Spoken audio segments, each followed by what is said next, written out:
Good morning one and all, I'm Mr. King, and in these videos we've been exploring how Hamlet has been viewed through the last 400 years. And in the previous videos, a lot of the critical views we've looked at have come back to the question of Hamlet's madness. And in this video we're going to move away from that question, and instead we're going to consider how critics have viewed the heroism of Hamlet. How heroic is he? Is he a hero? Is he not? Let's have a look. Now, this is not a theme that's unfamiliar to us. We actually touched on it in one of our first critical views. We saw in the 17th century that Hamlet was viewed as a strong, eloquent, heroic prince. And another critic, who we've seen before, but who also had things to say about the heroism of Hamlet, was 18th century critic Samuel Johnson. And this is the same critic who, you might remember, argued that Hamlet's madness was feigned or pretended. Well, Johnson argued on the question of Hamlet's heroism that Hamlet is, through the whole play, rather an instrument than an agent. After he has, by the stratagem of the play, convicted the king, he makes no attempt to punish him, and his death is at last effected by an incident that Hamlet has no part in producing. What does Johnson mean by an instrument rather than an agent? Well, an instrument is something which is used and manipulated by other people. An instrument, after all, doesn't get to decide what tune it plays, someone else decides that. Whereas an agent is someone who has agency or who has free will. Therefore, I think Johnson is saying that Hamlet is not a character who uses his free will to good effect. Instead, he is easily manipulated by those around him and what's happening around him, and he wasn't very determined in his pursuit of revenge. If Hamlet is an instrument, as Johnson argues, then who is the musician playing him, to take that metaphor further? Well, Johnson doesn't explicitly say, but I wonder whether Johnson had the ghost in mind. Perhaps Hamlet is an instrument being manipulated by the ghost to get the ghost's revenge. And if this is true, it doesn't make Hamlet look particularly powerful, noble, or heroic. Therefore, Johnson does not view Hamlet as heroic and noble like the 17th century critics. Instead, Johnson implies that Hamlet is a character who can't make his own mind up and was frankly lucky to get any kind of revenge for his father. Johnson doesn't seem to like Hamlet very much.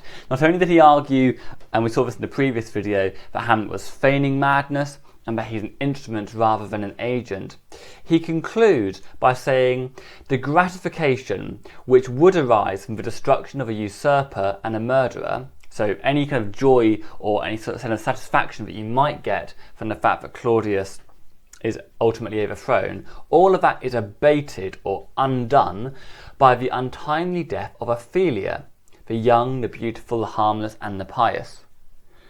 Thus, what Johnson says here, if Hamlet had any credibility at all, it was completely undone by his destruction of Ophelia. Therefore, by viewing Hamlet as an instrument rather than an agent, Johnson implies that Hamlet is as far from a hero as can possibly be. However, Johnson was not the only significant critic in the Romantic era to comment on the heroism of Hamlet. At the end of the 18th century, a critic called Goethe argued that Hamlet was a good person who was simply unfit for the task of revenge that the ghost gave him. Goethe wrote, "To me it is clear that Shakespeare meant, in the present case, to represent the effect of a great action laid upon a soul unfit for the performance of it." This seems to suggest that Goethe felt that Hamlet was overwhelmed by the ghost's commandment to get revenge, and Hamlet simply wasn't up to the task. Furthermore, Goethe adds that Hamlet has a lovely, pure, noble and most moral nature, without the strength of nerve which forms a hero, and he sinks beneath a burden which it cannot bear and must not cast away.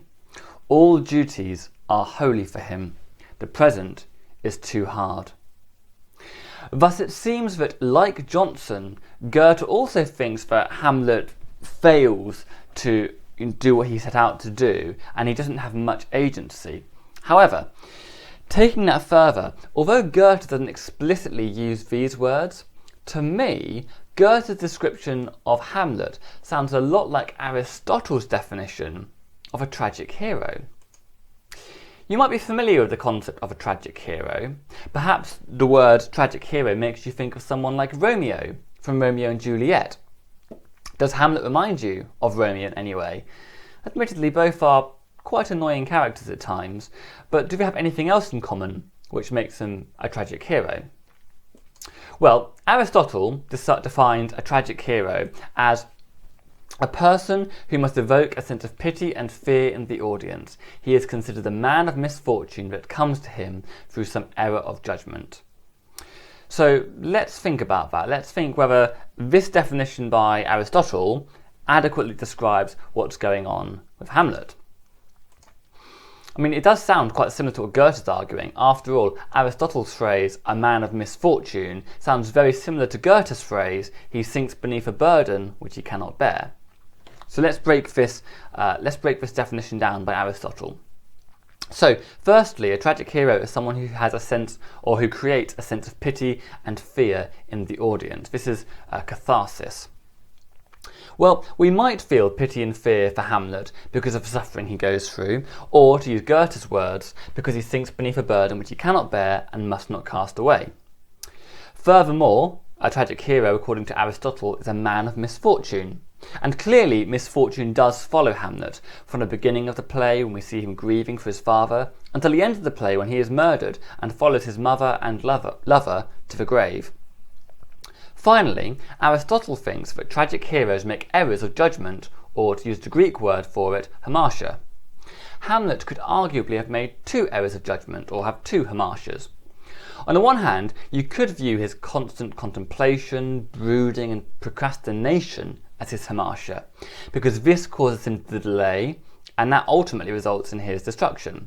If he had killed Claudius much earlier, the bloodbath at the end of the play could have been avoided. Not that I'm in any way condoning what Hamlet did here, but if you want to analyse it as a tragedy, you could make that argument. Alternatively, Hamlet's hamartia, or error of judgment, could be the fact that he pushes his friends and family away from him, people who could have helped him. Had he not done this, again, Hamlet might have avoided the bloodbath at the end of the play. So far we've seen 3 very different views about the heroism of Hamlet. Let's quickly summarise them here. The 17th century critics viewed Hamlet as a strong, eloquent and heroic prince, whereas Goethe implied that Hamlet is simply a suffering tragic hero, similar to Aristotle's definition, who had a great action laid upon a soul unfit for the performance of it. Whereas Johnson argued that Hamlet was simply an instrument rather than an agent, and about as far from a hero as you can get.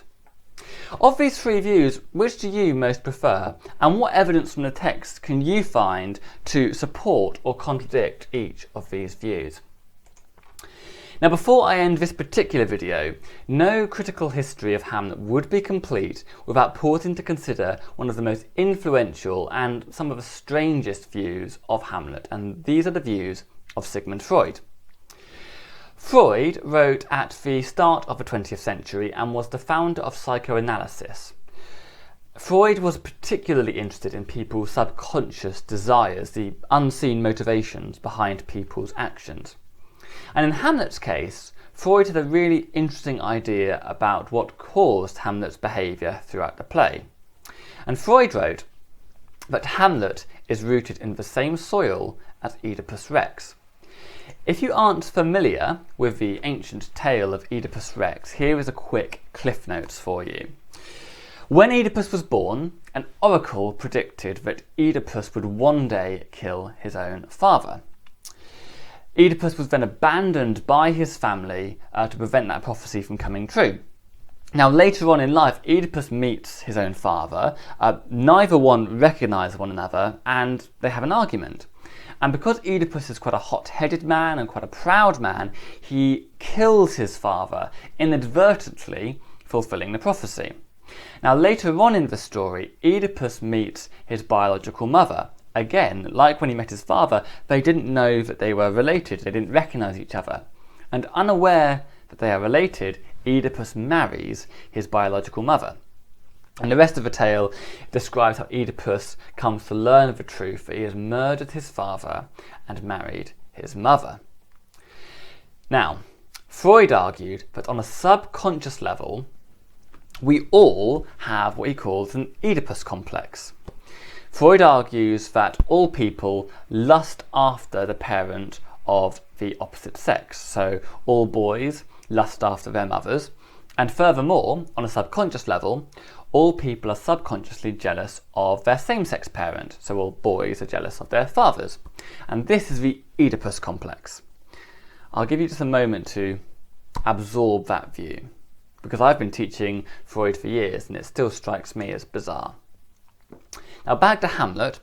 Freud argues that Hamlet has an Oedipus complex. He argues that Hamlet lusts after his mother Gertrude and that he was always jealous of his father, old King Hamlet. But now that Claudius has married Gertrude, Hamlet has now transferred his jealousy and is now jealous of Claudius. And this, according to Freud, explains away a lot of Hamlet's behaviour. The reason why Hamlet is so cruel to Gertrude and why he's so obsessed with her incestuous sheets, as he describes them, is because secretly Hamlet has incestuous desires and lustful desires for his mother. And he's furious, and that explains why he's furious with the fact that Gertrude remarried. And it is worth noting that Hamlet talks about Gertrude's remarriage and incest frequently. Remember, Hamlet is upset with his mother remarrying Claudius before he finds out that Claudius murdered his father. In Act 1, Scene 2, in Hamlet's first major soliloquy, in which Hamlet expresses suicidal feelings, Hamlet criticises Gertrude, saying, "O most wicked speed, to post with such dexterity to incestuous sheets." Furthermore, when Hamlet kills Claudius in Act 5, he says, "Here, thou incestuous, murderous, damned Dane." And structurally, it's interesting that Hamlet comments on Claudius's incest before he comments on Claudius's murder of old King Hamlet. Thus, Freud suggests that Hamlet's hatred of Gertrude is because he has an Oedipus complex and has lustful feelings towards Gertrude. Equally, the Oedipus complex theory would explain why Hamlet is reluctant to take revenge on Claudius throughout the play. Freud wrote, "Hamlet can do everything but take vengeance upon the man who has put his father out of the way and has taken his father's place of his mother, upon the man who shows him the realization of his repressed childhood wishes. The loathing which ought to drive him to revenge is thus replaced in him by self-reproaches, by conscientious scruples, which represent to him that he himself is no better than the murderer whom he is to punish. I have thus translated into consciousness what had to remain unconscious in the mind of a hero." Essentially, this means that Claudius represents Hamlet's subconscious desire to sleep with Gertrude.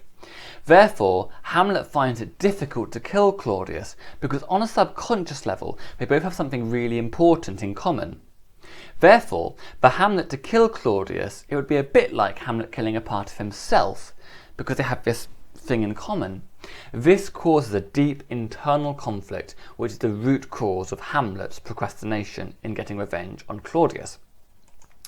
This view of Hamlet influenced many subsequent theatre and movie interpretations of Hamlet in the early 20th century, and we will see some of those in our final video, where I will explore how Hamlet was presented in the age of cinema. For now, are you convinced by Freud's theory? Are you convinced that an Oedipus complex can explain away some of Hamlet's behaviour? I'll leave that question with you for now, and in our next and final video I will explore how the age of cinema presented Hamlet through movies. But we'll leave it there for now, and until next time, cheerio.